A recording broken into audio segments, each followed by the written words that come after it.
2021 akhir sampai 2022 ini, trennya adalah negara mana yang diuntungkan dengan harga komoditas yang tinggi. Nah, ya kita batu bara eksportir terbesar di dunia, kelapa sawit produsen eksportir terbesar di dunia. Kita punya nikel untuk baterai listrik. Jadi tahun ini temanya adalah negara komoditas. Jadi anginnya lagi ke sini. Walaupun inflasi mau tinggi, suku bunga mau naik, cerita Indonesia terlalu bagus. Sehingga itu mendukung dana asing masuk begitu banyak. At the same time, pada waktu yang sama, laporan keuangan kita juga bagus. Laporan keuangan daripada perusahaan-perusahaan kita yang energi sih luar biasa ya. Tapi yang perbankan ya juga luar biasa bagus. Konsumsi harusnya akan mulai ngejar di semester 2 ini. Kenapa? Karena ya basically sekarang naik pesawat sudah nggak perlu antigen kan, kalau sudah vaksin 3 kali. Nah, mau ke Singapura juga udah jalan minggu depan. Kalau nggak salah minggu depan sudah jalan-jalan, nggak ada karantina, nggak ada apa-apa lagi. Nah, sekolah Langsung juga rame sudah ya, Pak mulai ya? tetap. Iya, jadi konsumsi ini baru mulai akan ngejar, ya, baru nanti properti dan lain-lain. Nah, jadi aktivitas ekonomi yang kembali normal itu juga membuat laporan keuangan itu jadi cukup bagus. Nah, jadi ya kalau ditanya apakah saham terpengaruh isu inflasi tinggi atau enggak, saat ini tidak. Karena malah sebaliknya kita diuntungkan karena tema besar investor asing adalah cari negara komoditas. 2020, 2021 kita setengah mati. Kenapa? 2020 kita nggak punya saham kesehatan. Yang saham kesehatan yang naik itu saham-saham yang punya masalah dengan asuransi itu. Yang nggak tahu orang beli. Kenapa gitu kan. Nah, 2021 teknologi digital. Ya, secara valuasi kita memang punya saham teknologi, ada Bukalapak waktu itu ya. Kemudian ada beberapa yang teknologi juga. Tapi tidak dalam kelas seperti Netflix, seperti Amazon, Alibaba, Microsoft, Apple. Kelasnya belum sampai di situ. Sehingga itu kenaikannya menurut saya juga hanya artificial gitu kan. Terbukti kan beberapa juga tahun ini kan harganya jatuh cukup dalam gitu. Nah, jadi 2020 dan 2021 itu benar-benar tahun yang sangat berat bagi fund manager untuk mengelola. Karena kami mau beli saham yang menurut kami fundamentalnya baik, harganya nggak naik. Kenapa? Karena nggak ada yang mau beli. Orang carinya saham yang ada ceritanya. Nah, kalau tahun 2022 ini ya karena ekonomi sudah kembali normal, kemudian Indonesia lagi dapat angin, nah plus suku bunga yang mau naik membuat orang itu udahlah kalau 2020 saya spekulasi terus karena pinjam uang ke bank murah dan mudah gitu. 2022 karena pinjam uang lebih mahal, bunganya juga mau naik. Saya cari yang pasti-pasti aja deh, yang ada income aja gitu. Nah, itu. Jadi saham dan obligasi itu dua hal yang berbeda. Begitu. Oke. Oh, bagus banget nih pemaparan Pardi. Dari tadi aku dengerin doang gitu ya. Jadi nanti teman-teman tinggal nonton ulang aja kalau ketinggalan atau baru join sekarang ya. Pokoknya singkatnya kurang lebih inflasi itu di saham nggak terlalu nggak sepengaruh kok di obligasi gitu kali ya Pak, bisa aku bilang ya. Karena saham tuh Dia penggeraknya banyak ya, lebih banyak. satu dari sekian faktor. Kalau obligasi dia tuh cuma lihat suku bunga cuma lihat inflasi. Ya, jadi kalau di obligasi inflasi itu big issue. Nah, itu sudah kayak dia punya laba bersih lah EPS-nya gitu. Nah, tapi kalau di saham banyak sekali ada inflasi, oke, satu hal. Peraturan pemerintah, asing lagi net buy net sell, aksi korporasi, merger akuisisi. Jadi di saham ada banyak cerita. Ya inflasi tinggi memang negatif, tapi tahun ini dia kalah dengan tema yang asing sedang mencari negara yang penghasil komoditas gitu. Oke, baik. Nah, ini kan kita juga mau bahas senggol-senggol reksadana nih Pak, karena kan Pak Rudi dari London Asset Management gitu ya. Nah, untuk bagaimana sih Pak pengaruh suku bunga US ini terhadap kinerja reksadana sebenarnya seperti itu ya? Karena kan mungkin pas awal tahun, I would say ada beberapa yang mikir, oh suku bunga mau dinaikin nih, mending kita switch aja nih dari yang agresif, kita mulai cari-cari mungkin yang memang aset kelasnya berhubungan sama suku bunga. Let's say mungkin deposito, obligasi pemerintah, ada RDPU, dan ada RDPT. Begitu ya Pak ya. Nah, untuk pengaruh langsungnya, bagaimana nih Pak? Apakah nanti tiba-tiba oh langsung naik ternyata gitu ya si returnnya RDPT, dan juga apakah kita better langsung invest di obligasi pemerintah atau pakai reksadana? Menurut Pak Rudi bagaimana? Oke, kalau reksadana yang diuntungkan dari kenaikan suku bunga secara langsung itu adalah reksadana pasar uang. Karena kita kan taruh di deposito kebanyakan. Kalau suku bunga naik, bank-bank harus kasih deposito dengan bunga yang lebih tinggi, sehingga kinerja reksadana pasar uang juga meningkat, gitu ya. Jadi itu diuntungkan secara langsung. Apakah langsung? Misalnya BI rate naik dari 3,5 jadi 3,75. Terus deposito juga naik 0,25. Nah, itu kadang-kadang tidak selalu. Ya, kalau kita KPR, bunganya biasanya langsung naik. Tapi kalau kita taruh deposito, kadang-kadang ada jeda 1-2 bulan.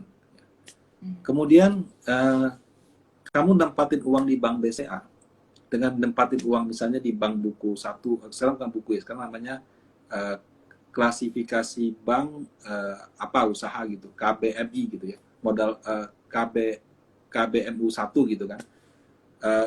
Itu mungkin bunganya bisa atau contoh deh, kalau nempatin di Bank Arto yang lagi banyak promo, mungkin bisa 3, 4, 5% dia punya deposito. Nempatin BCA dapat berapa? Kamu tempatin 20M baru cuma dikasih 2%. Karena kenapa? Ada bank yang dia punya likuiditas sangat bagus, mungkin manajemennya juga sangat baik, sehingga orang ya nggak apa-apa dikasih bunga kecil di sana.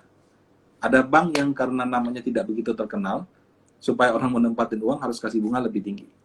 Ya, gitu. Jadi kenaikan suku bunga itu akan berdampak positif terhadap pasar uang, tapi tidak serta-merta. Tergantung sih, kalau MI-nya berani taruh di bank-bank kecil, dia punya hasil tinggi. Tapi kalau dia taruhnya di bank-bank yang aman, bunganya ini. Nah, kalau bagi tempat saya gimana? Nasabah kami itu ada perorangan dan ada institusi. Kalau perorangan mungkin cuma lihat return. Institusi enggak. Institusi dia tanya, kamu tempatin di mana? Oh, di sini, di sini, di sini. Kok ada bank ini? Saya nggak mau deh. Nah, jadi kami juga harus menjaga aspek keamanan gitu. Ya, jadi mungkin buat retail nggak, yang penting pasar uang mana deh yang paling tinggi. Ya, itu tidak salah juga. Tapi kalau buat fund manager yang nasabahnya ada perorangan institusi, kadang-kadang kami kalau nempatin di bank-bank aneh, dia lihat dia nggak suka, dia tarik. Gitu. Bukan masalah return. Ya. Jadi memang lihat sih kamu punya nasabah yang mana. Kalau nasabah kamu banyak perorangan, ya kamu hajar aja bank-bank kecil. Tapi kalau nasabah kamu ada corporate-nya juga besar, kita harus lebih ini. Nah, terus bagaimana dengan reksadana pendapatan tetap yang isinya obligasi? Reksadana pendapatan tetap yang isinya obligasi itu terdampak secara negatif. Jadi dia punya harga obligasi akan turun. Bahkan sebelum bunga naik harganya sudah turun. Ya, itu dari awal tahun sudah turun 5-7%. Jadi itu akan dirugikan. Nah, jadi kalau orang mau beli reksadana pendapatan tetap waktu suku bunga naik, boleh. Belinya waktu turunnya sudah banyak atau sudah murah. Tapi kalau dia baru turun dikit, ya kamu beli bisa turunnya lebih dalam lagi. Gitu. Terus yang nomor 2, obligasi itu juga ada wajarnya. Wajarnya itu kayak IHSG. Orang bilang wajarnya 7.500, wajarnya 8.000, wajarnya 7.200. Kita kan lihat posisi sekarang berapa, sama itu berapa. Obligasi pemerintah juga ada. Ya. Cuma dia lihatnya itu yield-nya. Dan cara lihatnya terbalik. Kalau IHSG makin tinggi, makin mahal. Kalau yield itu makin tinggi, makin murah. Nah, jadi menurut Panin Aset, oke, inflasi akan tinggi, suku bunga akan naik beberapa kali. Tapi yield yang wajar itu supposed to be ya, around mungkin 6, kemarin kita bikin prediksi 6,3 sampai 6,8. Jadi kalau sudah di atas 6,8%, menurut kita sudah murah. Di tengah-tengah situasi ketidakpastian seperti sekarang, bisa aja sampai ke 72, 71, atau bahkan 73. Tapi menurut kami sih kalau sudah 7% sudah murah sebenarnya. Jadi kalau mau beli obligasi atau beli reksadana pendapatan tetap yang isinya obligasi, kamu beli mungkin 2-3 bulan masih akan volatile, tapi paling tidak kamu masuk di harga yang murah. Nah, gitu. Jadi kalau kamu tadi tanya akan terpengaruh secara positif atau negatif, terpengaruh secara negatif. Tapi kan kadang-kadang pada saat harga sedang turun, itulah kesempatan kita untuk beli kan. Untuk Anda yang senang beli obligasi. Nah, beli obligasi langsung atau beli reksadana? Waktu obligasi pemerintah awal tahun dari sampai sekarang turun 7%, dia kan dapat kupon. Itu netnya mungkin sekitar 3-5%. Reksadana pendapatan tetap itu kalau saya cek ya, itu minusnya cuma ada yang plus 0,2, ada yang minusnya 1,5%. Jadi somehow ya, beberapa reksadana itu mungkin dia kombinasi dengan posisi cash, mungkin dia beli obligasi yang corporate-nya banyak atau apa. Jadi penurunannya masih lebih kecil dibandingkan beli obligasi langsung. Saya ada ngobrol dengan beberapa nasabah. Mereka bilang, saya kaget Pak.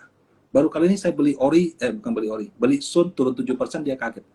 Kalau beli saham turun 7%, kita paling, ya sudahlah, kita beli saham kan. Iya. Tapi kamu beli obligasi turun 7%, kebayang nggak? Nggak Lumayan kebayang kan? agak, iya. Kaget kan? So, Nah, baliknya 7% kapan bener, kan? Pak. Nah, 7% loh. Nah, itu terjadi loh. Lumayan Jadi, loh, Pak. kalau beli saham, dia arah satu kali sudah balik kan. Kamu pikir obligasi mau arah 7%, gimana caranya? Itu sangat sulit gitu. Jadi, orang-orang yang beli Sun, waktu harga Sun bagus beberapa tahun terakhir, kaget. Wah, ternyata bisa turun 7-8% ya. Nah, akhirnya mereka cari yang lebih alternatif. Kan dapat bunga, Pak. Iya, dia bilang bunganya bahkan nggak sebesar penurunan harganya. Nah, gitu. Jadi kalau mau beli Sun sekarang banyak kok aplikasi Welma BCA bisa, beli di Bank Panin bisa, Bank Danamon, Bank BTPN saya tahu juga sudah, Bank Danamon setahu saya ada, coba cek deh, bisa priority perbankan sudah tawarkan. Itu orang setelah beli baru ngeh, oh ternyata harganya volatile juga ya. Gitu. Itu sih mungkin jadi pembelajaran kita. I see, I see. Berarti untuk teman-teman yang udah mulai menimbang-nimbang gitu ya, karena banyak yang nanya juga nih kadang-kadang, mendingan di RDPU, RDPT atau obligasi gitu ya. Jadi untuk harganya, mungkin tadi yang bisa di-mention untuk yang diuntungkan dari kenaikan suku bunga itu bisa di RDPU, karena RDPT itu lagi agak volatil ya Pak ya. Betul. Gitu, oke. Nah, ini aku coba iseng-iseng cek ini nih, cek question box. Udah ada pertanyaan nih Pak sebenarnya. Berapa waktu? Oke, ini aku munculin satu pertanyaan dulu, boleh ya Pak ya? Silakan, silakan. Ini dari Ticker Trick tadi dia komen, wah kalau ada Pak Rudi nih seru gitu. Nyimaknya tuh pasti detail karena pembawaannya bagus sekali. Oke. Pertanyaan pertama nih, izin tanya, beberapa waktu ke belakang market obligasi terkoreksi. Hal apa penyebab obligasi menjadi koreksi, Pak? Makasih. Ya, inflasi tinggi, total semua mau naik, suku bunga mau naik gitu. Baru mau naik ya, dia sudah koreksi ya. Nah, jadi kadang-kadang pasar modal tuh mendahului. Jadi dia sudah turun dulu waktu rumornya ada. Begitu dia jadi news, kadang-kadang sudah flat atau bahkan bisa berbalik arah gitu. Ya, tinggal sekarang rumor itu harus ada kepastian dalam artian, oke, suku bunga naik berapa? Dikasih tahu dong, sekian, sekian, sekian. Oke, fix kita jalan dengan itu. Oke, itu berarti rumornya selesai. Tapi kalau dia bilang, ini naik 50 ya, bulan depan saya lihat lagi deh. Bisa 75, bisa 1, bisa 2. Nah, itu rumornya nggak akan selesai. Jadi, rapat FOMC itu yang orang tunggu bukan naik berapa, itu orang tunggu, tapi ke depannya mau berapa. Ya, karena itu akan membuat rumor jadi news, atau rumornya terus-terusan baru nggak selesai-selesai. Oke, jadi tadi udah dijawab sama Pak Rudi ya. Mungkin aku boleh tambahin juga kali ya, Pak, untuk obligasi itu bisa dibilang sebagai benchmark juga kali ya. Jadi asing tuh ngelihat Indonesia tuh ke depannya tuh bagaimana, seperti apa gitu kali ya Pak, kalau bisa dibilang pertumbuhannya. Makanya lebih butuh kepastian gitu daripada rumor kan aslinya juga enggan gitu ya mau masukin uang ke Indonesia. Sekarang obligasi seluruh dunia itu harganya lagi jatuh, nggak cuma kita. Nah, yang orang tunggu, kalau asing kenapa dia jual ya? Karena dia bukan kayak kita beli saham, kalau saya jual taruh di RDN. Kalau dia jual uangnya transfer ke Hong Kong, transfer ke Inggris, karena dia harus balikin ke luar negeri kan. Jadi RDN-nya ada di luar negeri. Kalau kita jual saham kan RDN-nya masih di sekuritas. Nah, ya orang yang menunggu itu arah suku bunga mau berapa sih, karena berubah terus. Tahun lalu orang bilang naik 1%, terus bulan Februari Maret 1,5% tahun ini. Tadi pagi saya baca 1,75. Jadi spekulasi orang akan arah suku bunga itu terlalu liar. Nah, jadi rumornya itu kayaknya, oh nanti naik lagi, naik lagi. Jadi orang kayak karena nggak pasti, jual dulu deh. Nah, gitu. Itu yang saya lihat situasi seperti itu. Tapi begitu The Fed bilang, oke, kita akan naikkan 1,5%, tidak lebih. Bulan ini sekian, bulan ini sekian, bulan ini sekian. Nah, itu berarti rumor sudah jadi news. Sudah, jadi orang akan lebih bisa price in harga-harganya, kayak gitu. Oke. Nah, semoga menjawab ya tiker-trik untuk pertanyaannya. Oke, coba kita tengok lagi nih. Oke, ini ada yang menarik nih, Pak. Aku baca dari Henny. Saya beli FR dengan kupon 8% dengan harga mahal sih, tapi dengan tujuan ditaruh hingga masanya habis, yaitu 30 tahun. Nggak apa-apakah itu? Menurut Pak Rudi gimana nih? Karena jangka waktunya panjang juga nih Pak, 30 tahun gitu ya. Bukan kayak ORI, kayak SBR gitu kan, itu lebih pendek gitu ya. Ini lebih panjang gitu. Mungkin umumnya udah masuk reksadana kali ini ya, FR-FR ini. Bagus kalau memang Anda bisa, jadi gini, kalau Anda sudah puas dengan 8% per tahun, jangan lihat harganya 1-2 bulan ini. Karena kalau mau lihat harganya, bisa aja ruginya sudah lebih dari 8%. Ya, jadi kalau misalnya Anda bisa nggak lihat harganya, Anda mau pegang sampai jatuh tempo, kalau dalam akunting itu dikenal dengan pencacatan hold to maturity. Jadi saya sudah memang niat pegang sampai jatuh tempo, sehingga mau harganya naik, harga turun, saya tidak peduli, karena saya sudah hitung dari keuntungan 8%-nya setahun, dibandingkan, kan Anda belinya pasti di harga premium, kan, di atas 100. Misalnya Anda beli di harga 110 atau 115. Berarti kamu rugi 15% dari pokok, tapi untung 8% per tahun selama 30 tahun. Kalau dinetkan misalnya ya, jadi misalnya aja 6%, itu disebut dengan yield to maturity. Kalau Anda puas dengan yield to maturity, katakan 6%, ya sudah, Anda bisa pegang sampai itu. Nah, cuman kalau misalnya orangnya jantungan, kalau lihat harganya turun, jangan lihat harganya. Gitu.